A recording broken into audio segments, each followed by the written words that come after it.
A ver, todavía no. Ahora sí. Ya.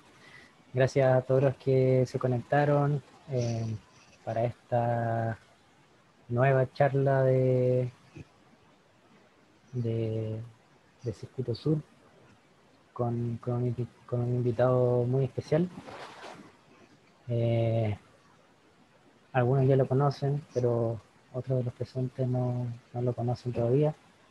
Él es Rubén Gajardo Burgos, kinesiólogo, magíster en rehabilitación deportiva, profesor auxiliar del Instituto de Aparato Locomotor y Rehabilitación de la Universidad Austral, y como ya se presentó, es corredor maratonista del Team Killer. Pero igual hay que mencionar que inicialmente estuvo en Circuito Sur, así que Rubén estuvo en nuestras filas. Bueno, él nos va a presentar un trabajo que comenzó como titula ahí el año 2017 y tiene relación con lo que es lesiones musculoesqueléticas, un tema que es súper importante para todos los corredores de trail. Y bueno, quizás se puede extrapolar también a otros deportes de endurance. Así que le dejo la palabra a Rubén. Adelante. Gracias, JJ. Sí, bueno, como comentó JJ, yo comencé como corredor más o menos organizado en Circuito Sur, así que agradezco siempre al club haber comenzado, digamos, como corredor ahí. Bueno, lo que yo les voy a mostrar es algo que en realidad nosotros venimos dando vuelta hace tiempo, que es un vacío, digamos, que hay una información que tiene que ver con de qué se lesionan los corredores de trail. La verdad que no hay mucha información respecto a eso. El trail es una disciplina relativamente nueva también dentro del atletismo, por lo tanto tampoco hay muchos estudios donde uno pueda agarrarse y pueda determinar cuál es el problema que tienen los corredores de trail y desde dónde uno también pudiese aplicar medidas que pudiesen reducir estas lesiones. Entonces, como les comentaba, este es un proyecto que iniciamos en el 2017. Bueno, ahí están el nombre de mis coinvestigadores, entre ellos las dos últimas las voy a destacar. Bueno, Manuel Monroy, Yesenia Norambuena y Mauricio Barriga son colegas míos que trabajan en la universidad. Y Manuela y Krista son dos colegas que una está en Australia en estos momentos haciendo su PhD, que tiene un bagaje importante también en la valoración de lesiones en corredores, y Krista Yance, que ella hace un poquito tiempo, hace un par de semanas atrás, sacó yo el que creo es el primer artículo en donde se hablan a grandes rasgos de las frecuencias de lesiones en los corredores de trail. Así que ahí tenemos un aporte importante también en nuestro estudio. Bueno, el correr, el por qué nos interesa también valorar esta disciplina, porque bueno, se sabe que correr tiene múltiples beneficios, hay harta investigación respecto a la reducción, por ejemplo, de enfermedades cardiovasculares o del riesgo de una enfermedad cardiovascular. Por lo tanto, también se ha hecho bien popular el correr, una disciplina deportiva que no necesita de muchos instrumentos para poder ejecutarla. Muchas veces tampoco se necesita mucho tiempo para poder hacerla. Y como ya les comentaba, últimamente también se ha visto aumentar esta popularidad por los beneficios que se han explicado de ella. La disminución de el riesgo de padecer artrosis, la disminución de también algunos cánceres, por lo tanto está ultra demostrado los beneficios que tiene, ¿ya?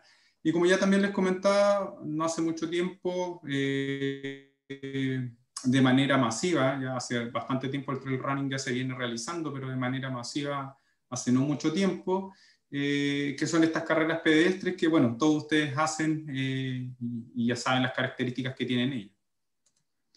Entonces, la problemática que ocurre, y como dijo JJ por ahí, y que generalmente también ocurre en los deportes de endurance, es que, claro, están demostrados estos beneficios que hay en la salud producto de esta actividad física, pero siempre el realizar una actividad física conlleva a un cierto riesgo de padecer alguna lesión, ¿ya? Entonces, hay una búsqueda de un equilibrio entre, bueno, realizar esta actividad para tener un beneficio, pero también no generarnos un daño. Por ejemplo, hay estudios en países que son desarrollados desde el punto de vista deportivo, donde el deporte es mucho más masivo de lo que pudiese ser acá en Chile, y se les ha vuelto un problema de salud pública, ¿ya? Por las altas tasas de lesiones que tienen estos propios deportistas, ¿ya? Y para el deportista también esto significa pérdida de días de entrenamiento y disminución del rendimiento, que generalmente es lo que el deportista anda buscando, tener un mejor rendimiento, ¿ya? Por lo tanto, también tiene un efecto no solamente a nivel individual, sino que también a nivel de salud pública, de comunidad. Entonces, nosotros hicimos o intentamos buscar alguna información respecto a qué es lo que pudiese estar generando estas lesiones o cuáles pudiesen ser las lesiones que tienen estos corredores de trail. Y como ya les comentamos, son poco la información que aparece. Generalmente los estudios que se han realizado son de las propias lesiones durante una competición, durante un evento deportivo. Y ahí generalmente encontramos con lesiones agudas que tienen que ver con lesiones cutáneas o esguince y algunas lesiones con microtraumas repetitivos, ¿ya? A eso hay que asociarlo de que esto pudiese verse aumentado si es que nosotros analizamos que muchos de los deportistas, y este es uno de los factores de riesgo más importantes que hay, padecen de una lesión previo a una competición, ¿ya? No sé, hay un término que se ocupa que es el weekend warriors, que es el deportista este que se sale a matar el fin de semana para tratar de tener un muy buen rendimiento en una competencia que tiene en 2 semanas más. Por lo tanto, muchas veces se cometen errores también en la planificación de cómo se están preparando para una competencia, intentando sobrecargar de entrenamiento justo previo ante una competencia. Entonces, es como un momento crítico a analizar el que nosotros queremos o el que nosotros estamos evaluando, ¿ya? Que son estas semanas previas a una competición y cómo se preparan los corredores y si esa preparación pudiese llevarlos a tener una lesión justo antes de la competencia. ¿Por qué hacemos esto? Porque, bueno, nosotros el principal punto que queremos es reconocer si existe este problema, de qué tan grande es este problema, cuál es el problema en realidad, para poder después en un segundo paso determinar cuáles son los factores que están asociados a este problema. De manera simple, nosotros queremos saber de qué se lesiona un corredor de trail, cómo se lesiona, ¿ya? Si hay algunas zonas que se lesionen más que otras, cuál es el tipo de lesiones que tiene, si hay algunas diferencias, por ejemplo, entre los sujetos que corren más o que corren menos, o por el sexo que pudiesen tener, para en un segundo paso ir a buscar cuáles pudiesen ser los factores que están asociados a ese tipo de lesión. ¿Para qué? Para que en el futuro nosotros podamos introducir medidas que pudiesen reducir esta cantidad de lesiones y así intentar solucionar en parte este problema. Entonces, nos propusimos esta investigación en el año 2017, que el objetivo fue determinar cuál era la frecuencia que teníamos de lesiones y enfermedades en estos corredores que participaron de Torrencial 2017. Y como objetivo secundario es describir cómo se lesionaban estos corredores, cuál es la zona anatómica en que ocurría esta lesión. Y un punto importante que también nosotros queríamos rescatar es que si esto tuvo consecuencias en cómo ellos se prepararon para Torrencial, ¿ya? Si es que tuvieron que realizar modificaciones dentro de su preparación. Y otra parte es cómo ellos percibían qué tan severa era la lesión, para poder buscar alguna relación a lo mejor entre las alteraciones que podrían haber tenido con su percepción de severidad. Y de identificar algunas diferencias, por ejemplo, en sexo, edad o IMC o la distancia en que ellos competían, si es que tenían frecuencias distintas de lesión. Entonces, para eso, nosotros lo que hicimos es un estudio descriptivo en donde nosotros intentamos llegar a todos los corredores de Torrencial. Y para eso nosotros participamos en conjunto con Nimbus de la Expo Torrencial y allí nosotros invitamos a todos estos corredores a participar de este estudio, ¿ya? eran 1.185 corredores los que se presentaban a correr y ahí, bueno, después les voy a, de esos, más del 50% de los corredores quisieron contestar esta encuesta, ¿ya? Bueno, estos son los corredores que contestaron, fueron 654, como ya les comentaba, más del 50% de los corredores que participaron de Torrencial. A pesar de que el porcentaje fue relativamente bajo respecto a la totalidad de los corredores, nosotros pudimos hacer una comparación de la distribución que había entre sexo, edad y las distancias que corrían de todo el grupo versus nuestro grupo, y no habían diferencias significativas, por lo tanto puede ser representativa de esa población. Y bueno, una de las cosas, o el principal resultado que encontramos, es que el 31% de los corredores, o sea, casi 1 de cada 3 corredores, sí tenían una lesión previo a Torrencial, o sea, las 4 semanas anteriores a la competencia, ellos padecían de una lesión, ¿ya? Ahí, cuando quisimos comparar entre hombres y mujeres, la verdad que no habían diferencias significativas, ni tampoco en las distancias que ellos corrían, ¿ya? Pero ya encontramos un punto importante que habla de que en un periodo corto de tiempo, que es estas últimas 4 semanas, 1 de cada 3 corredores de Torrencial sufrió una lesión. Si nosotros lo comparamos, por ejemplo, con el estudio de Krista, ella encontró que 1 de cada 4 corredores tenía una lesión, pero en un año, ¿ya? En un año previo a una competición. Acá nosotros estamos encontrándonos que al parecer ese porcentaje o el mayor porcentaje de esas lesiones suceden justo previo a la competencia, que es un punto crítico justamente porque se van a presentar a competir. También valoramos, como aparecían los objetivos, las enfermedades. Bueno, y aquí no nos encontramos nada extraño, digamos. Las enfermedades respiratorias por lejos eran el mayor porcentaje. Aquí encontramos que 1 más o menos de cada 5 corredores sí venía con alguna enfermedad en las últimas 4 semanas, y principalmente enfermedades respiratorias, que es la que, por la fecha en que se corre Torrencial, era la que esperábamos nosotros encontrar. Y si uno lo compara con otros estudios, siempre las enfermedades respiratorias son las más prevalentes, ¿ya? Los mecanismos de lesión, que también es un dato, yo creo que es súper importante porque nos permite más o menos imaginarnos el cómo se pudiesen estar produciendo estas lesiones, es que el 41% de estas lesiones tienen un inicio gradual, o sea, no tienen un evento claramente identificable que esté provocando la lesión, sino que al parecer son pequeñas sobrecargas que van aumentando y que llegan a un punto crítico justo 4 semanas antes de la competencia, ¿ya? Por lo tanto, ahí nosotros podríamos hacer el análisis de cómo están, o hipotetizando de que pudiesen haber algún problema en la planificación, por ejemplo, en la preparación de estos corredores, porque se llegan con esa tasa tan alta de lesiones. Un 20% que son los eventos claramente identificables, entre esos los esguinces de tobillo o desgarros musculares, y algo que nos deja llamar la atención, que un 11% de los corredores también manifestaron haber tenido una lesión por otras causas que no tienen que ver con correr.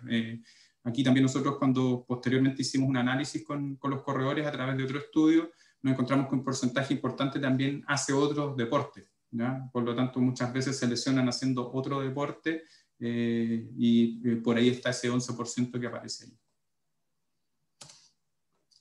La región corporal, claramente, y aquí también se acerca al resto de los estudios y a la mayoría de los corredores, digamos, es la rodilla, es la zona anatómica o la región corporal en donde más lesiones hay. Acá encontramos una pequeña diferencia entre mujeres y hombres, en donde encontramos que las mujeres también tenían una tasa más alta de lesiones en la cadera, versus los hombres que tenían después una tasa más alta en el tobillo. Y eso tiene relación con que las mujeres también tienen algunas diferencias anatómicas que las hacen un poquito más susceptibles a tener ese tipo de lesiones. Y otra cosa que yo creo que también es probablemente dentro de los resultados más importantes que tenemos, es que desde el 70% hacia arriba de los sujetos lesionados tuvieron que realizar alguna modificación en su preparación a la competencia, ¿ya? es importante, o sea, los corredores tuvieron que reducir el volumen de entrenamiento producto de la lesión o la intensidad en que ellos estaban entrenando producto de la lesión. Entonces, eso genera varios efectos en el deportista porque no solamente tiene que ver con la preparación y con la planificación de cómo yo voy a llegar desde el punto de vista físico, sino que también desde el punto de vista psicológico pudiese tener algún efecto el hecho de que yo no pueda entrenar bien las últimas 4 semanas producto de esta lesión, ¿ya? Por lo tanto, aquí nosotros ahora estamos desarrollando otros proyectos en donde estamos buscando si esto tiene o no un efecto desde el punto de vista de cómo ellos enfrentan una competencia desde el punto de vista psicológico. Y un punto que nos deja llamar la atención, que a pesar de todas esas modificaciones que generan las lesiones, en gran parte los corredores no encuentran que estas lesiones sean severas, ¿verdad? Sino que más bien las encuentran desde leve a moderada.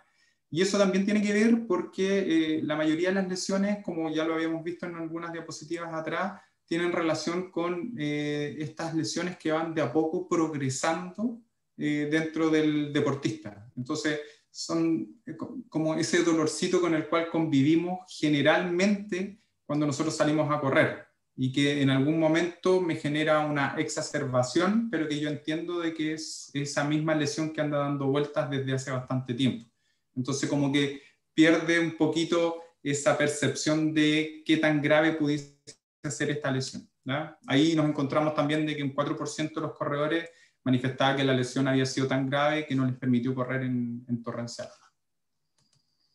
Entonces, como conclusión, lo que les comentaba, más o menos 1/3 de los corredores se presentan con una lesión antes de correr en este evento, en este caso torrencial, y que el mayor porcentaje de lesiones fue en la rodilla, por lo tanto ahí también nosotros podemos ya empezar a planificar o a pensar cuáles pueden ser los factores que están asociados. Bueno, ahí dentro de nosotros del artículo lo discutimos ese punto, que tiene que ver también con, ahí les voy a dar un comentario respecto al segundo estudio que todavía estamos desarrollando, que lo hacemos en el torrencial 2018-2019, y por ejemplo nosotros encontramos que dentro de la planificación de los corredores, los que se lesionan son también los corredores que hacen mucho más del nivel positivo y negativo que los que no se lesionan, pero también son los corredores que tienen una monotonía de entrenamiento, o sea que salen a hacer el mismo entrenamiento siempre, que repiten un entrenamiento cada 2-3 días y que no hay una variabilidad de entrenamientos dentro de su planificación. Entonces están subiendo y bajando cerros al mismo ritmo todos los días, y al parecer esos son los que se lesionan más que los que hacen distintos tipos de entrenamiento.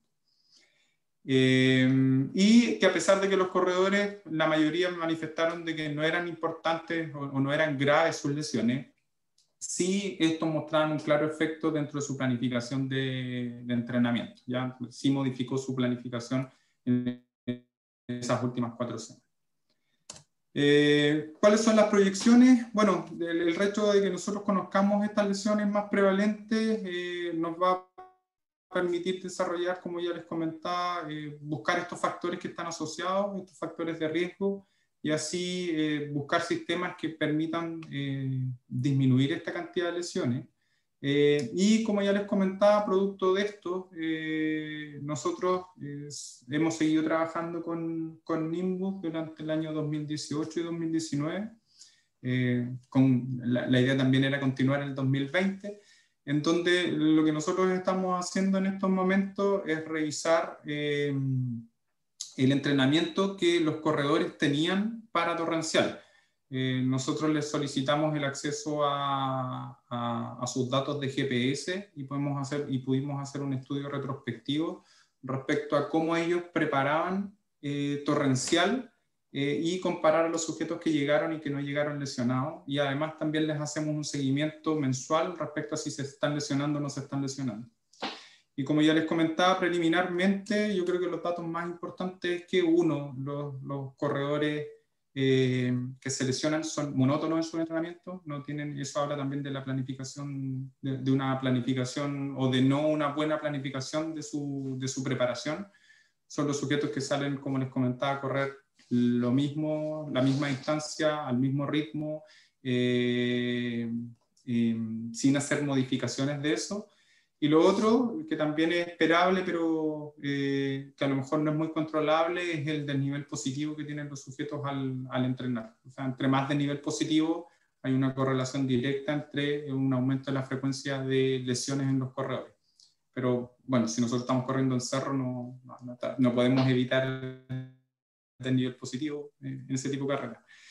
Y otra cosa también que encontramos es que cuando hay alteraciones importantes de el entrenamiento, o sea, por ejemplo, sujetos que entrenan 50 kilómetros semanales y que en algún momento, y eso lo hacen de manera crónica, pero que en algún momento se disparan, ya hacen 70, 80 kilómetros en la semana, esos tienen un umbral de más o menos 2 o 3 semanas en donde manifiestan más lesiones. O sea, muchas veces no se lesionan esa semana que aumentaron la carga, sino que se lesionan 2 semanas después de haber aumentado esa carga.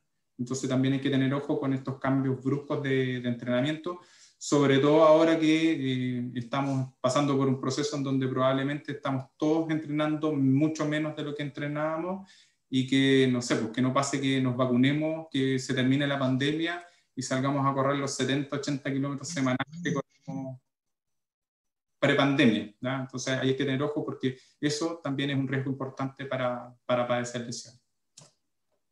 Eso, este es el último torrencial en el cual yo pude participar como corredor. Bueno, después vino la pandemia, no, en realidad no, yo corrí el 2019, pero puse esta foto ahí porque a pesar del sufrimiento y en ese momento iba pensando por qué JJ se le ocurrió meter la carrera por este sendero, cuando ya llevamos 40 kilómetros de carrera, a pesar de eso, año a año, siempre tenemos ganas de volver a Torrencial y como les digo, a pesar del sufrimiento que nos provoca, estamos esperando con ansias que el 2021 podamos correrlo. Eso. Ahora dejo, no sé, espacio para preguntas. Supongo yo que esto pudiese generar más preguntas que respuestas. Yo tengo una pregunta, Rubén, te habla Claudio. Hola, Claudio. Oye, la pregunta me la dejó escrita una dama que, te voy a ser sincero, no hace deporte, pero como supo que yo iba a estar en una reunión con un kinesiólogo, me dijo, te voy a dejar 2 preguntas, a ver si me ayuda, si no la saben, me dicen nomás. Ya, dime. La pregunta dice, ¿se pueden hacer ejercicios de torsión con una discopatía lumbar? ¿Daña o no? Ya. Mira, todo ejercicio tiene sus beneficios. Generalmente el ejercicio siempre te va a generar un beneficio y ante una discopatía, generalmente los ejercicios en torsión son los que van a estimular más las fibras del anillo fibroso, que es finalmente el que recubre el disco y lo protege. Otro tipo de cargas no lo va a generar. Esta carga, el centro del disco soporta más cargas compresivas hacia abajo, digamos, y el disco o la parte externa del disco más cargas en torsión, por lo tanto andan bien. Pero, como todo, si nos pasamos también para el otro lado, lo que nos pudiese generar es mayor daño. Pues si nosotros tenemos un tejido que ya está lesionado y además lo sobrecargamos, probablemente pudiésemos generar un mayor daño. Entonces, los ejercicios, la respuesta podría ser que sí, puede hacer ejercicio, pero siempre que sea un ejercicio controlado y bien seguido, digamos. Me comentaba ella. Sí, es como el entrenamiento, digamos, pues si yo me paso, digamos, del kilometraje que mi cuerpo está preparado, probablemente termine dañando. Sí, ella me comentaba, Rubén, que era el ejercicio este de la torsión de la cintura, como el baile del twist este. Sí.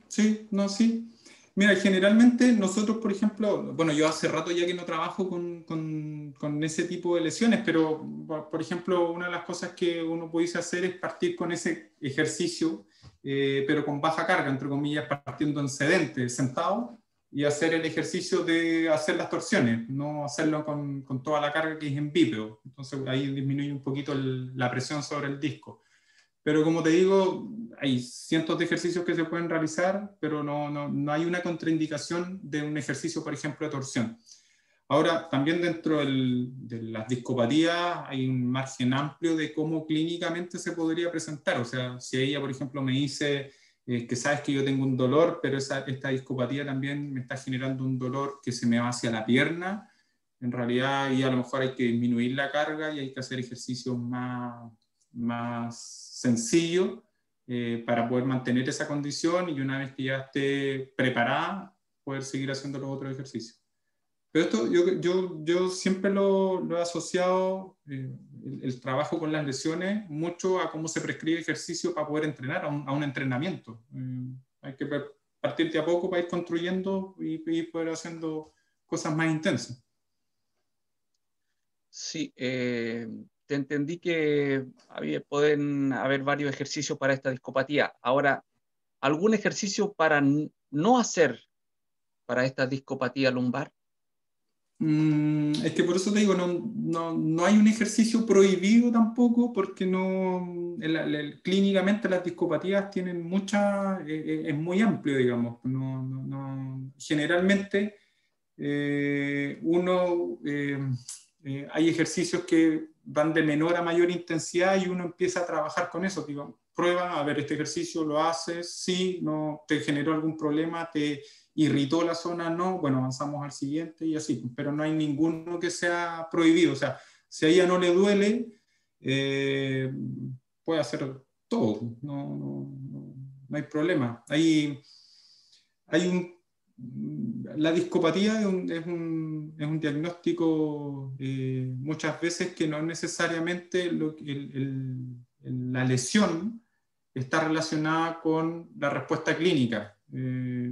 Hay sujetos que yo, por ejemplo, he trabajado con los remeros acá de la selección chilena y he visto imágenes de discopatía gigantes, digamos, en donde los sujetos que están no les genera ningún problema. Y he visto también dentro de los mismos remeros pequeñas discopatías, pero que generan grandes irritaciones. Entonces al final es más clínico cómo uno va evolucionando con ello.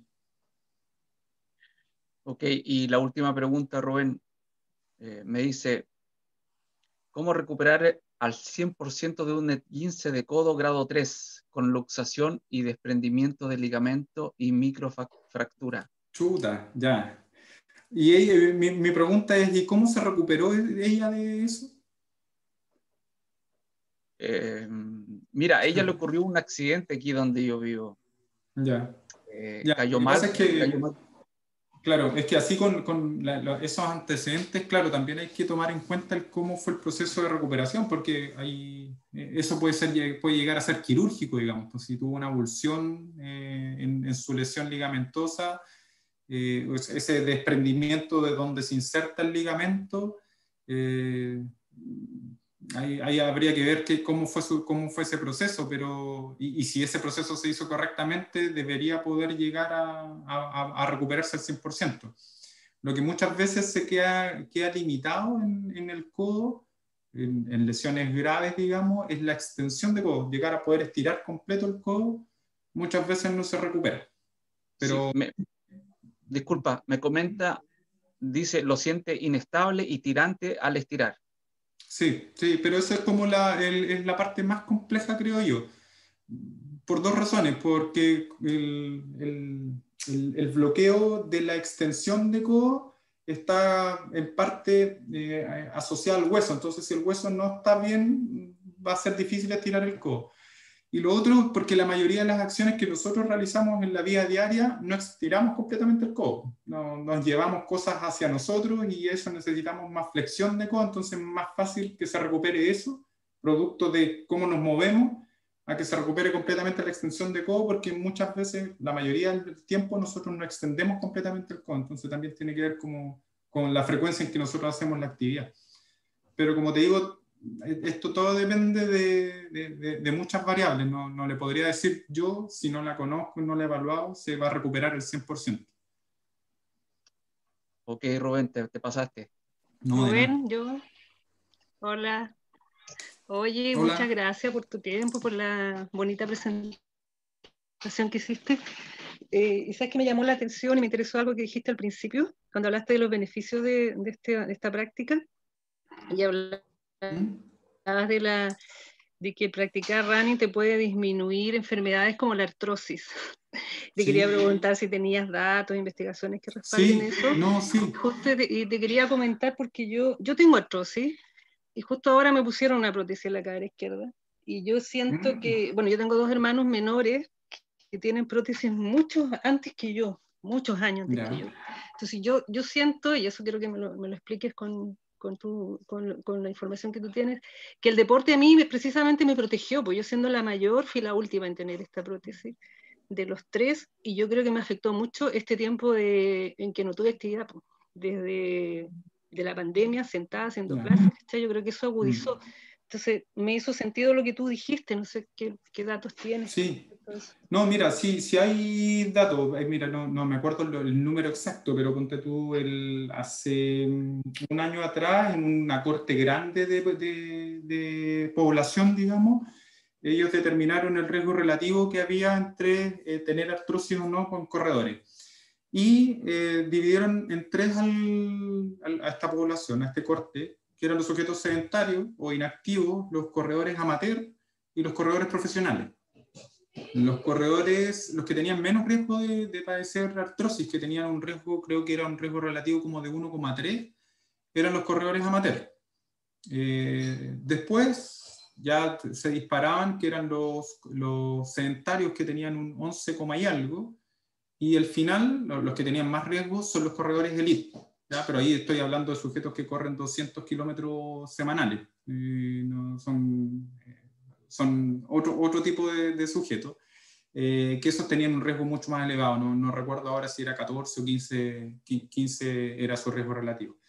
Pero sí, pues lo que pasa es que todos los tejidos tienen una capacidad de adaptarse y responden generalmente a distintos tipos de estímulos. Yo, por ejemplo, para poder, a los estímulos que generan cambios en el cartílago son los estímulos mecánicos y los estímulos químicos. Y el estímulo mecánico que nosotros le podemos dar es justamente la actividad física, pues el desplazarnos, el caminar, el trotar, son muy buenos ejercicios para poder estimular a los condrocitos, que son las células que generan este cartílago, y si no lo estimulamos, el condrocito flojea, digamos, pues no genera una matriz tan importante como si nosotros la estimulamos de manera correcta. Entonces, sí, el trote, digamos, la actividad física es protector. Y hay otro trabajo que se hizo hace un par de semanas atrás que hablaba como de la marcha, de esto de decirle a los sujetos que tienen artrosis de que caminen, que es el mejor... Eso te iba a preguntar porque yo no sé si voy a poder volver a correr o no, pero por lo menos podría, con ese tipo de ejercicio más suave, como dices tú, proteger mi otra cadera, ¿no? Sí, de todas maneras, sí, mira, yo tengo como 2 líneas en donde tengo más interés respecto a la investigación, que es justamente la línea que tiene que ver con el deporte y andar buscando estrategias para poder reducir lesiones, y por el otro lado las artrosis. Pues la mayoría de mis trabajos tienen que ver con artrosis de cadera, y justamente hay gente con prótesis de cadera. Y como te comento, ahí el ejercicio físico es clave. Es la primera estrategia para la artrosis, cualquier artrosis en realidad de miembro inferior, es actividad física, un control de peso, ¿ya? Y educación. Educar a las personas que tienen artrosis, porque muchas veces la palabra artrosis también ya genera alteraciones. Hay un componente... bueno, yo siempre lo digo en la clase, ustedes googleen artrosis y se van a encontrar que es una enfermedad degenerativa crónica que es progresiva y que no tiene remedio, una cosa así. Entonces, para el sujeto que le dicen que tiene artrosis, se mete a Google y lo busca y chuta, ya estoy súper mal. Entonces, por eso es importante educación, actividad física y el control de peso. Ok, gracias. De nada.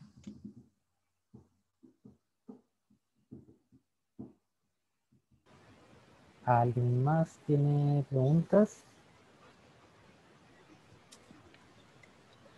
Hola Rubén. Hola Paulina, ¿cómo estás? Bien, desde el auto conectada. Sí, es bien. Que trasladando a hijo, pre-cumpleaños, comprar cositas. Ya. Claro, sí, recién salí del supermercado hace un ratito, no pude antes. pero mira, con respecto al tema de la artrosis, claro, si bien el ejercicio súper importante, el tema también de los medicamentos, o sea, los aportes, estos que venden para el tema de justamente las articulaciones, el tema de los huesos, sirven también como complemento a todo esto, ¿cierto? Mira, ¿Qué tan importante? ¿Qué tan ya, importante sí, es eso? lo que pasa es que los medicamentos estos que indican que van a aumentar la cantidad de cartílago no está demostrado, digamos, no hay pruebas de estos como glucógeno Colágeno, sí. o cartílago, claro, colágeno. Claro, el colágeno.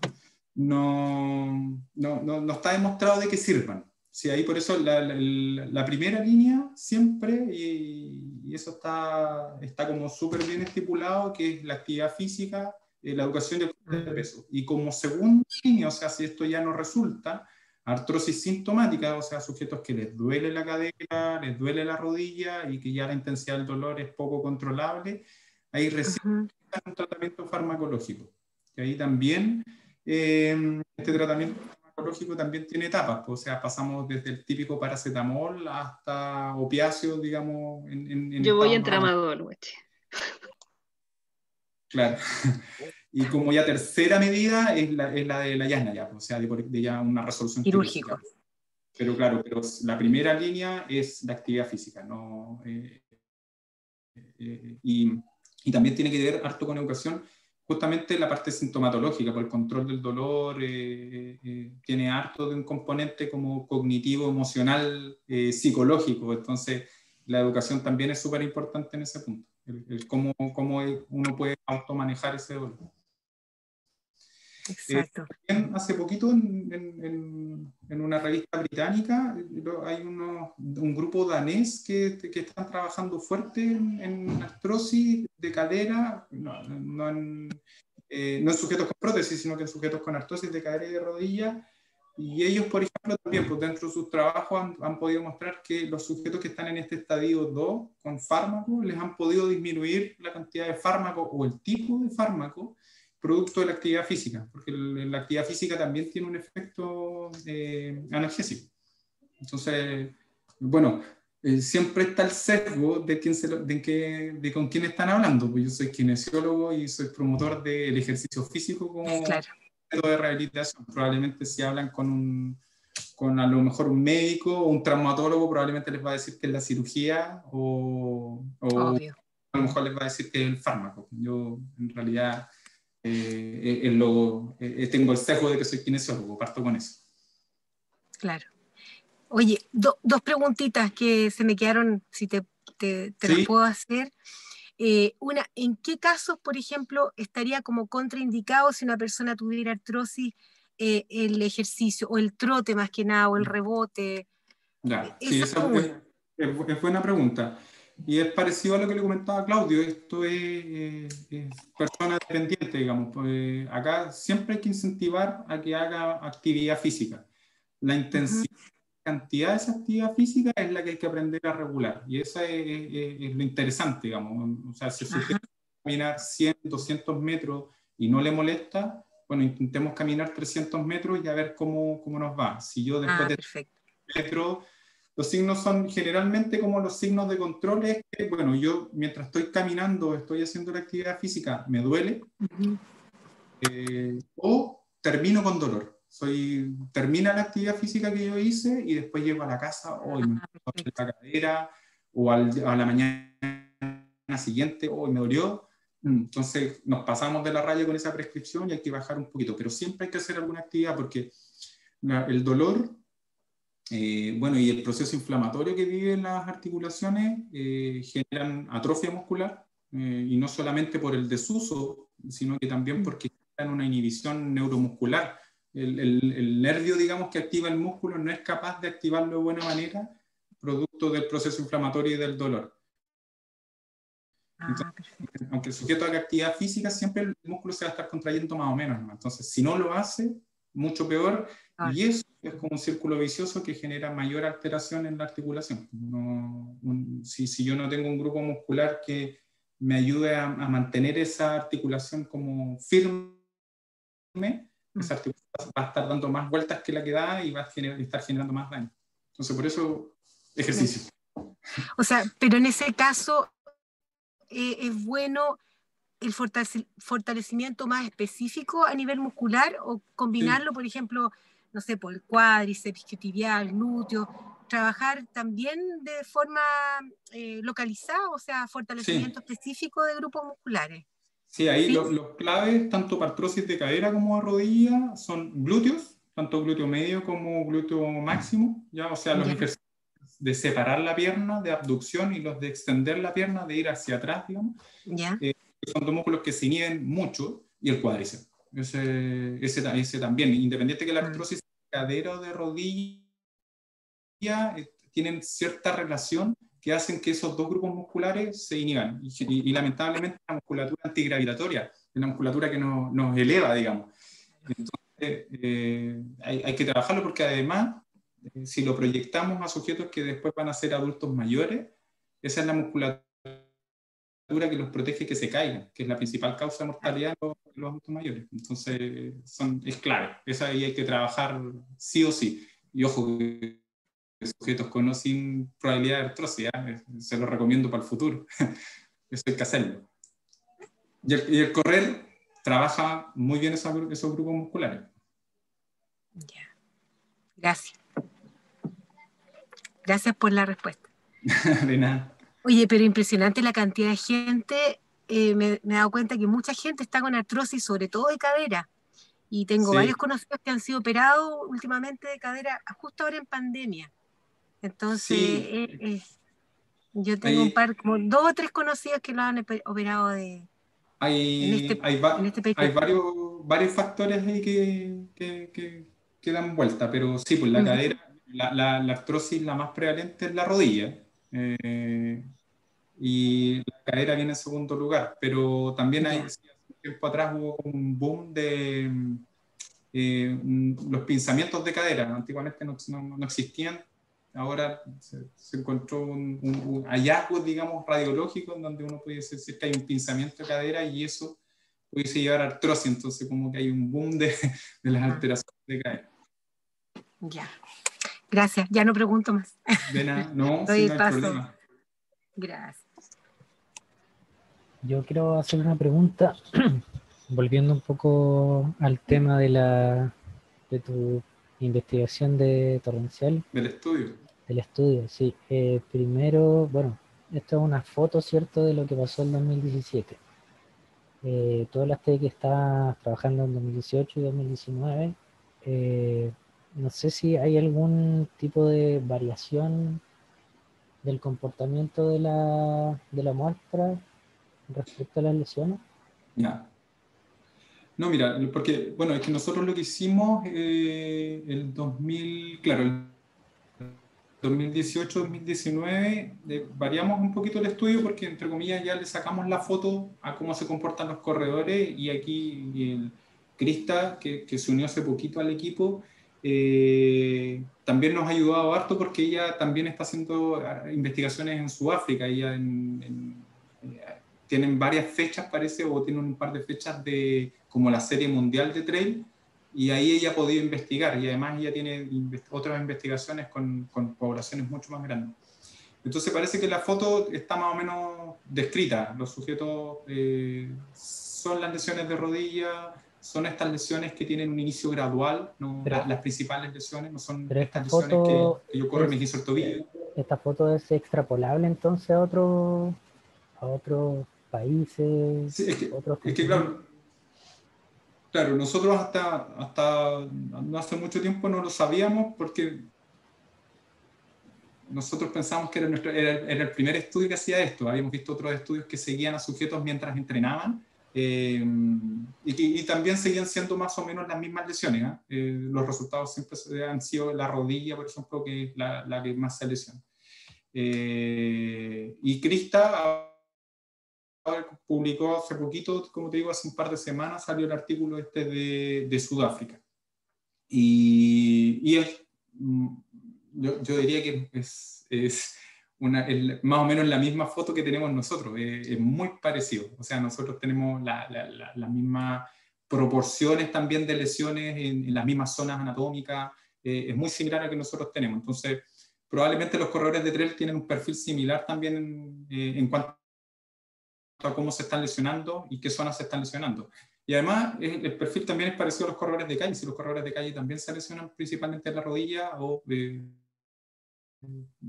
generalmente también en tobillo pie, que son las tendinopatías, no se guinzan tanto como el corredor de trail. Pero sí, entonces lo que nosotros pretendemos o estamos haciendo con el seguimiento, que a todo esto probablemente mañana los que están participando de ese estudio les va a llegar un correo, porque me tuve un problema con el servidor, que cuando Strava hizo una modificación en su servidor, nos eliminó los datos. Así que ahora por fin pudimos crear la base, digamos, donde poder extraer nuevamente los datos. Así que, como les digo, mañana, si ustedes están participando en ese estudio, por favor, digan que sí para poder sacar esos datos de nuevo. Pero preliminarmente, con los datos que habíamos sacado el 2018, que son 70 corredores, pudimos hacer un seguimiento durante el año de cómo ellos estaban entrenando durante 18 meses. Y ahí, claro, nosotros lo que andábamos buscando era una cosa distinta, que era qué es lo que pudiese estar generando la lesión en los corredores. Entonces, les preguntamos si se lesionaban y hacíamos un análisis cuando ellos nos decían, sí, me lesioné, hacíamos un análisis hacia atrás de cómo se habían preparado antes de esa lesión. Y ahí es lo que yo les comentaba de que el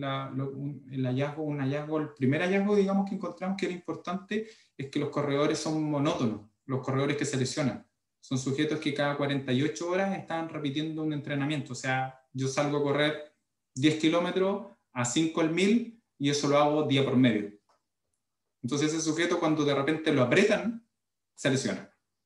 Versus el corredor que hace variabilidad de entrenamiento, que el día martes yo hago series, que el miércoles salgo a hacer cerro, el domingo lo dejo para el fondo, y que hago varios tipos de entrenamiento durante la semana, ese sujeto se lesiona menos. O sea que cuando tiene que apretar, no se lesiona.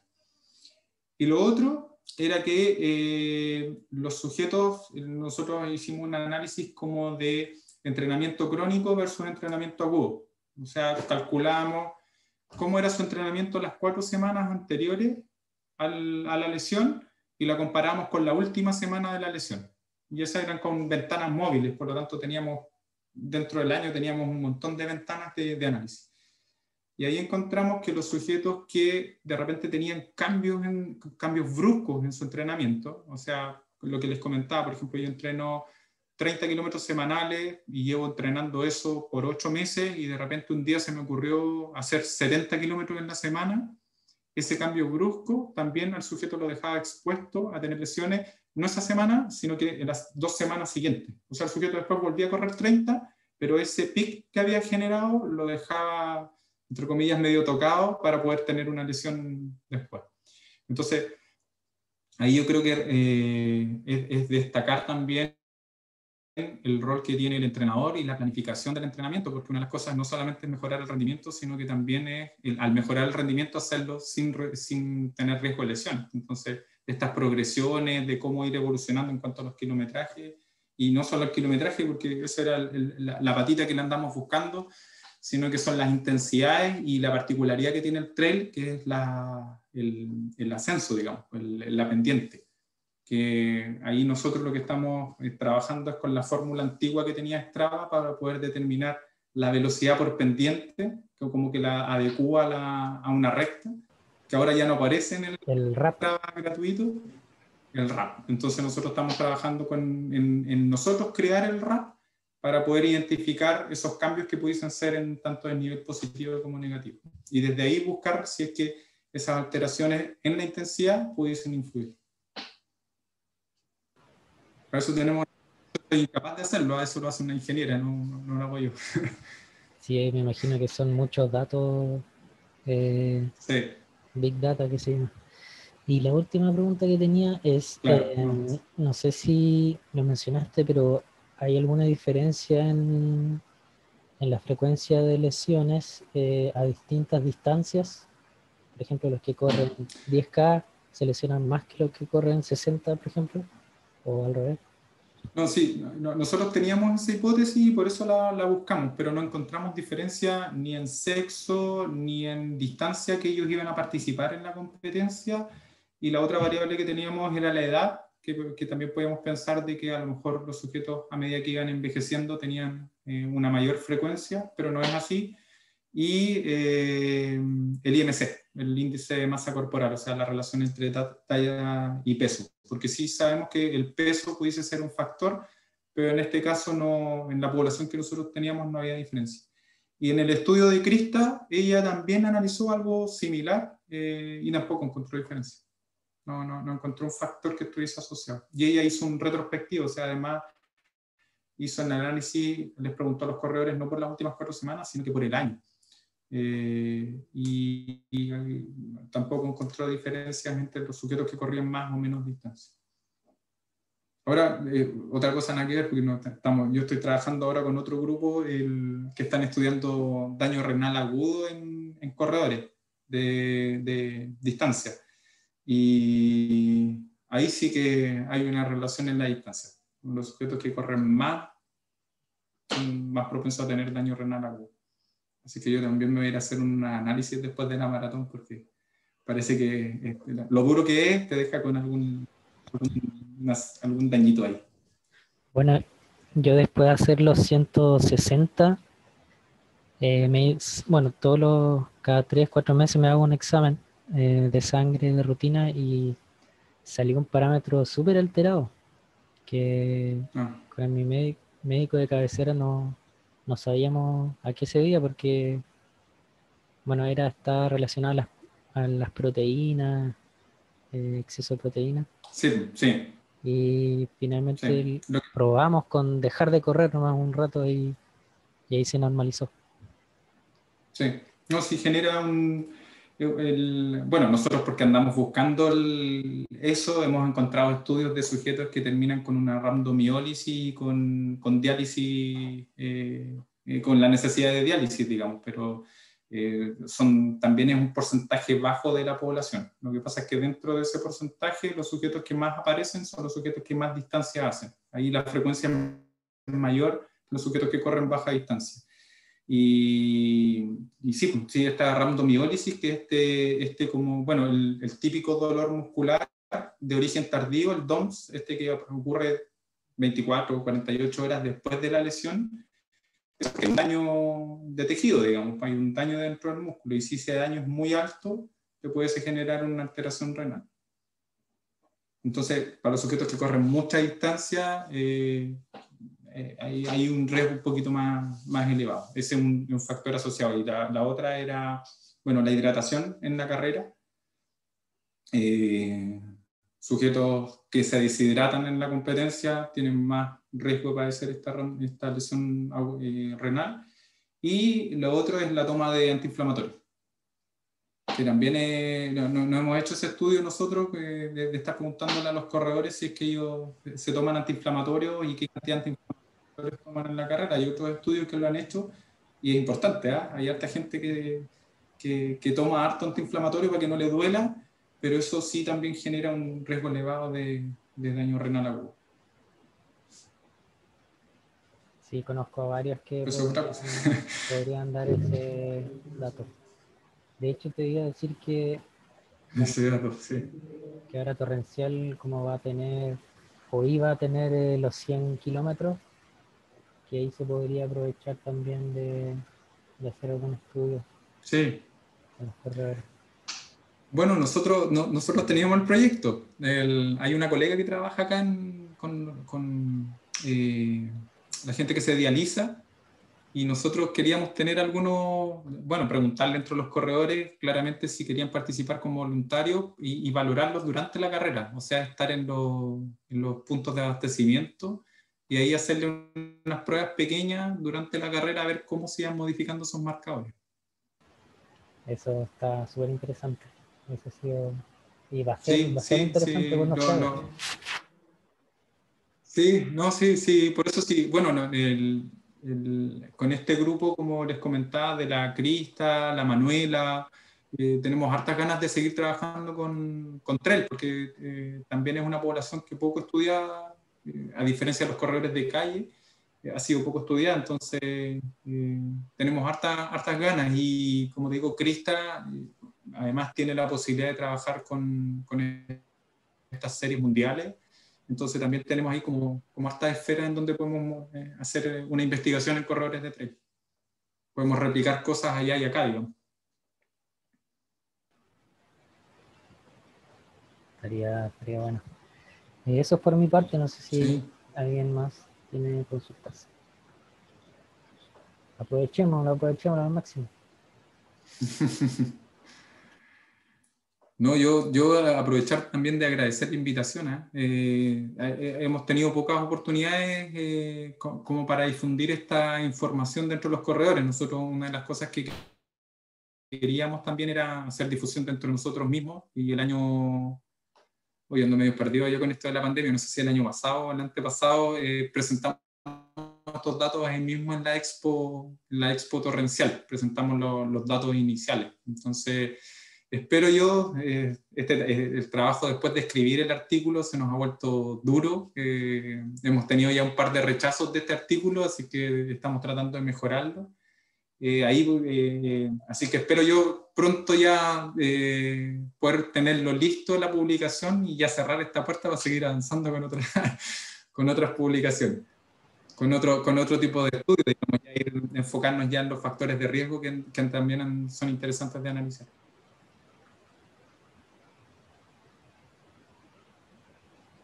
No, pues así que gracias. Están las puertas abiertas para mostrar siempre y difundir la ciencia, que al final nos sirva a todos, a poder sacar alguna lección. Sí.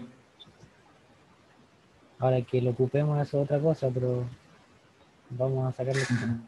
Bueno, hay estudios de eso también, de cómo el corredor se interesa por esta información. En realidad, poco se interesa, ¿no? El interés del corredor es correr, ¿no? Pues pasarla bien y entretenerse, más que si me van a decir que me voy a lesionar, no.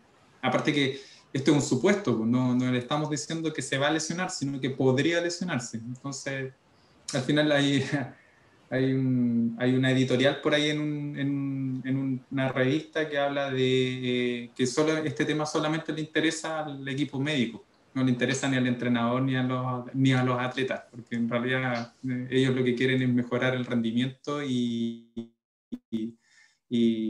no preocuparse de algo que también no es seguro que ocurra, digamos.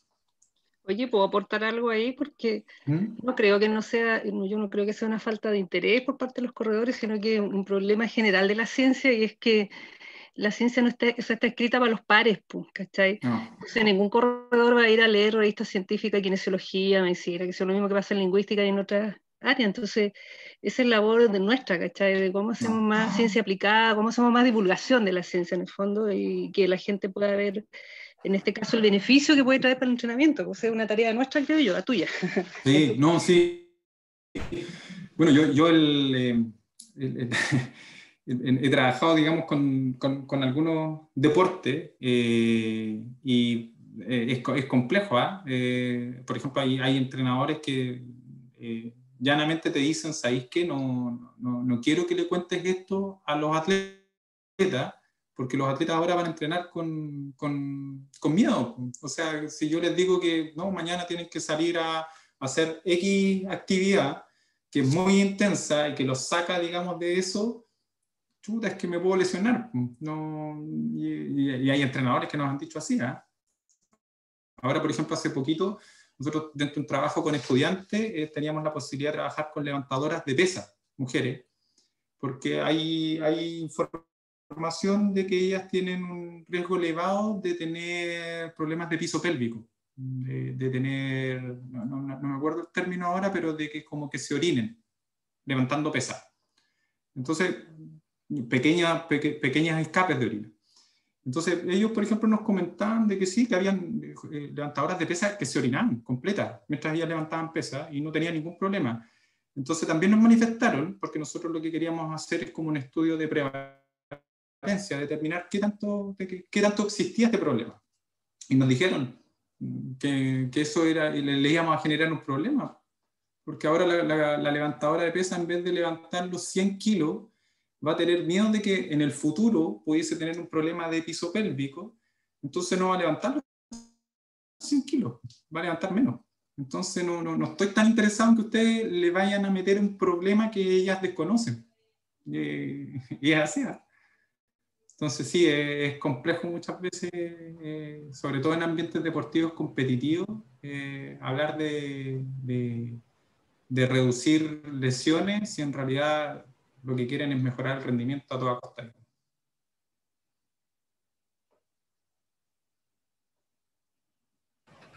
Pero eso no pasa entre nosotros. Oye, una última cosa, que está Luis al lado mío, cargante, no escuchó y viene ahora y me pregunta cómo se pueden evitar los calambres. No sé si pregunta para ti. Yo no sé si le podría responder eso, porque yo soy un acalambrado de toda la vida. Yo en mayo duermo con miedo cuando tengo periodos así de entrenamientos como más duros. Me cuesta quedarme dormido del miedo a que me vaya a calambrar. No sé si ayer le he mandado un video, digamos, de mi pierna así a punto de calambrarse, fibrilando todo el rato. Pero no les sabría decir. Yo sé que, claro, es la hidratación, el estirar el músculo que también lo relaja, pero yo hago todo eso, me hidrato bien, trato de soy flojo para elongar, y trato de hacerlo, pero igual me calambro. No le podría decir y me calambro de una sola pierna, ahí tengo mi pierna regalona con el calambre. Entonces no le podría decir que si hay algún factor que reduzca. He buscado, pero no he encontrado. Gracias. De nada.